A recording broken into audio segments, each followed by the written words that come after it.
understand the salvation, the message of salvation, we also need to understand na tayo po ay makasalanan. And for us to understand that we are sinners, it is the Holy Spirit that convicts us. Kino-convict po tayo ng Holy Spirit kung sino si Jesus.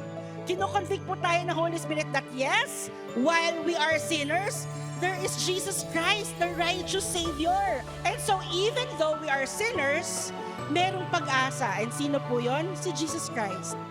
Jesus Christ did what we cannot do for ourselves. He was crucified at the cross. At the cross, sa Kanya inimpute ang ating mga kasalanan. And so, when the Holy Spirit convicts us of who Jesus truly is, tayo po doon nagkakaroon ng understanding that who we are as a sinner and who is Jesus Christ as a righteous Savior.